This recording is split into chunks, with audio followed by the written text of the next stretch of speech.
നമസ്കാരം. എൻ്റെ പേര് Anwar P S. Sir Syed higher secondary school പ്രിൻസിപ്പളാണ്. കണ്ണൂർ ജില്ലാ മുസ്ലിം എഡ്യൂക്കേഷണൽ അസോസിയേഷൻ്റെ കീഴിലുള്ള സ്കൂളാണ് sir Syed higher secondary school.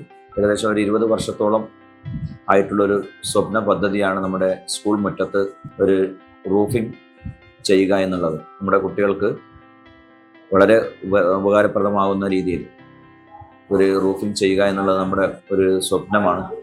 ഒരുപാട് പൊടിയും ശല്യമൊക്കെ വരുന്ന ഒരു സ്ഥലത്താണ് നമ്മുടെ സ്കൂളുള്ളത്. അപ്പോൾ അതുകൊണ്ട് തന്നെ ഇങ്ങനെ ഒരു റൂഫിംഗ് ഷീറ്റ് ഇട്ട് കഴിഞ്ഞാൽ തീർച്ചയായും അത് വിദ്യാർത്ഥികൾക്ക് ഉപകാരപ്രദമാകും എന്നുള്ള കാര്യത്തിൽ യാതൊരു സംശയവുമില്ല. ഇങ്ങനെ ഒരു പദ്ധതിയുമായി നമ്മൾ മുന്നോട്ട് പോകുമ്പോൾ ഈ ഷീറ്റ് നമ്മൾ ഉപയോഗിക്കാൻ തീരുമാനിച്ചത് ഓക്സിയുടെ ഷീറ്റാണ്. അവരുമായി കോൺടാക്റ്റ് ചെയ്യുകയും വളരെ പെട്ടെന്ന് തന്നെ നമുക്ക് അതിനുള്ള ഷീറ്റ് ഇവിടെ എത്തിച്ചു തരികയും ചെയ്തിട്ടുണ്ടായിരുന്നു. അതുകൊണ്ട് തന്നെ അധികം കാലതാമസമില്ലാതെ നമ്മൾക്ക് ഈ വർക്ക് വളരെ ഭംഗിയായിട്ട് പൂർത്തിയാക്കാൻ കഴിഞ്ഞു. അതിന് ഓക്സി ഷീറ്റ് കമ്പനിയോട് ഈ സ്കൂളിനോടുള്ള കടപ്പാട് അറിയിക്കുകയാണ്.